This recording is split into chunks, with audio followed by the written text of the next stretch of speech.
Good evening, my fellow Dominicans, my dearly beloved, my Dominican people. My Dominican people, this is our flag. It's done by my high school English literature teacher, Alwyn Bully, a great Dominican. We love Alwyn Bully, and we'll always love him and those like him, our teachers of that time, our parents who set for us a good example in integrity, respect for rule of law. What were the things they taught us? Honesty is the best policy. Waste not, want not. But more importantly, Edward Oliver LeBlanc from Viecas, our great leader, or father figure, or nation builder, or architect of Creole nationalism, who believed in Dominicans, who had respect and dignity in store for Dominicans, who opened doors for Dominicans. When there was a real Labour Party, he inspired us. And it's because of people like Alwyn Bully and Edward Oliver LeBlanc and the teachers of our time and our parents that Edward Oliver LeBlanc taught us, as in C.C. Cordera and the others who sang in Creole song, Pa kite yo po Dominique nou. Pa kite yo po Dominique nou. What did that mean? What does that mean? It's the Creole for do not let them steal Dominica from us. I'm a born Dominican and I will die a born Dominican. Nothing will change that.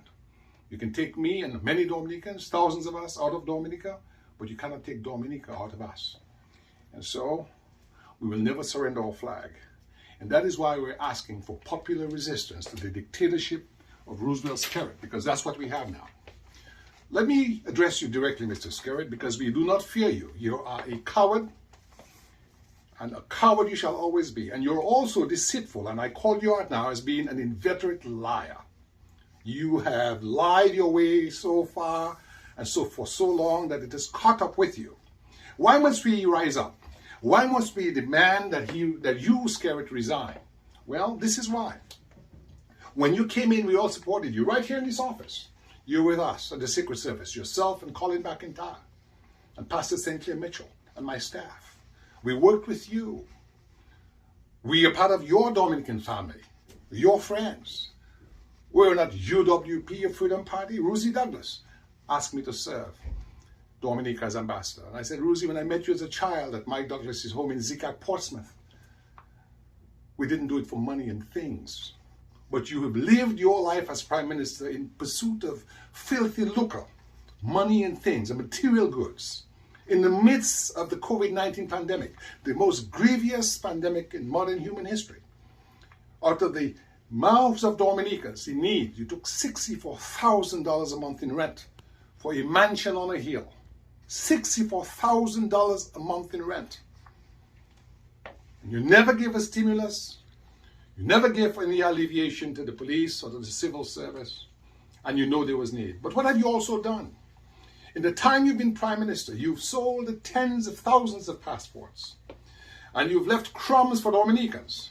Lion's share going to your friends. You've kept millions, billions outside of Dominica, outside the Consolidated Fund and offshore banks. How do we know this? Well, it was Paolo Zampoli in a pleading in the Southern District of New York who said, when he asked for his share of the Kempinski Hotel project, that he was afraid his money would disappear in the Dominica Bank in Switzerland. Roosevelt Skerrit, I asked you this evening, the 9th November, 2022. When was the Dominica Bank in Switzerland set up? Is there a Dominica Bank in Switzerland? Is what Mr. Paolo Zampoli said true? When he said that he was afraid that his money would disappear in many offshore bank accounts? Do we have offshore bank accounts that you control, Mr. Skerrit? Where is Dominica's money? Why is it you cannot offer the civil service more than 1%? Why is it you cannot offer police officers a decent wage? Why is it we cannot have in our schools and in our communities the sort of development that that money would have brought, and you rush and do a few apartments for your supporters? And those are not even built by Dominicans, they're built by foreign companies. Because what you've done is you've placed the bulk of Dominica's resources in the hands of your foreign friends. And now, on the eve of a new year, 2 years left in your term, after you had paid Dennis Barron, Sir Dennis Barron, to do electoral reform, which you had promised that you would do. You paid him in excess of $500,000. What did you do? On the same day that he issued a letter, which I assume you got, you rushed to declare the dissolution of the House of Assembly, and you call for new elections. Getting rid of Ian Douglas, getting rid of Daru, getting rid of Blackmore, getting rid of Reggie. Good for you, good for them. You got rid of them because they were burdened around your neck. Why? Why did you get rid of your erstwhile friends, those who had been with you for so long? Although some of them had grumbled about your greed. Why did you do that? Because we believe that you have a nefarious plan. And what is that plan? We believe, upon good information, that you intend to recolonize Dominica so that those folks who are passport citizens are also voting eligible citizens. And that you then will be able to recolonize, we believe, our country, and you will never leave power because you will have the vote of those who have paid you for a passport. And so Dominicans in your country, as they already are, will be your new slaves. Well, Mr. Scarrett, you have something else to worry about. You have to worry about those persons with whom you have associated, who are mafiosi and banditti and criminals. Alison Madueke, the Nigerian Minister of Oil, who stole 20 billion from her own country. You have to worry about that. She was a money launderer. The Iranian spy, Ali Reza Monfared, who stole billions from his country. You associated with him. And you'll have to account for that. Paolo Zampoli, someone who is of dubious repute. You've associated with him. He was here in Washington with Vince Henderson running around.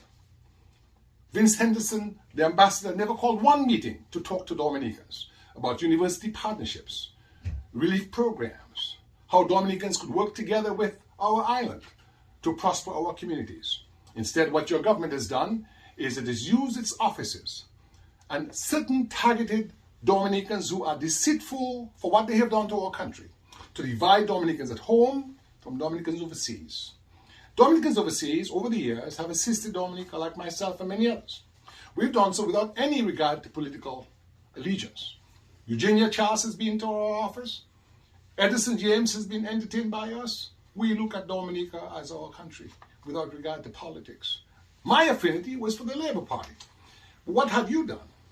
You've driven a wedge between Dominicans overseas and Dominicans at home by paying Dominicans, by providing them a gratuity of free transportation and other inducements to come home and vote in violation of our electoral laws.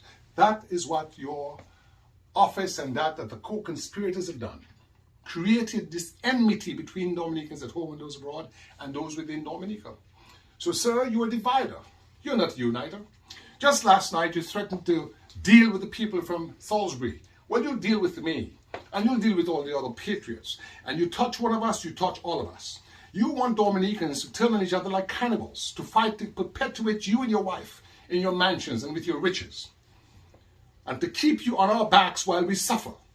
Because we are maybe overseas, but we suffer when Dominica suffers. If there's a storm, we suffer.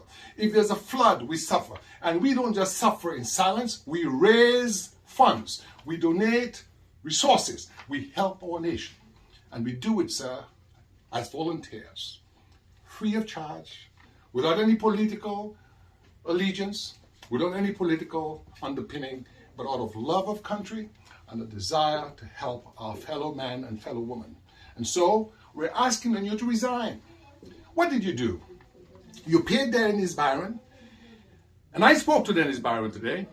I had a very good talk with him, and I called on him for his reputation, that of our Caribbean judiciary, to speak out about the fact that he was hired to do a job and you pulled the rug from beneath him before he could provide the results of his work, before he could tender a report, before he could put forth the appropriate legislation.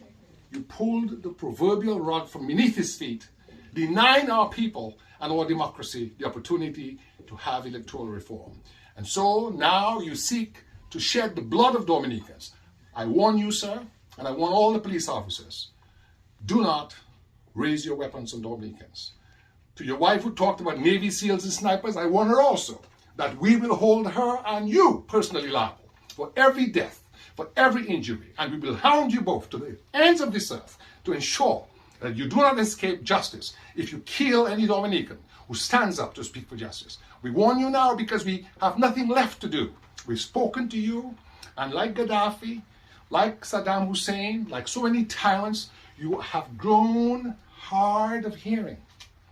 You've grown haughty. You've grown arrogant. You've grown intolerant. You do not understand the basic essence of democracy, which is to give and take, which is to have fair exchange. And so, sir, I say to you, you have an opportunity to do the right thing. This is your last chance to resign, rescue for yourself and your family some peace, because there will be no peace for you. I have lived a decent life of service to my people, and I'm prepared to sacrifice my life for Dominica. Are you and Charles Severin prepared to do that? So if you're not prepared to do that, why don't I suggest to you, my friend, because that's what you are. You're not our enemy, but you've made yourself the enemy of justice. When you arrest the opposition leaders, when you charge them with crime, bogus crime, when you put monies due to be in the consolidated fund in overseas accounts, when you deny electoral reform, and when you have devised in our country a nefarious one-party state. A one-party state that is squeezing the juice of freedom and liberty and justice and truth out of the Dominican people. And you have young boys and girls now killing each other. Drugs, gangs.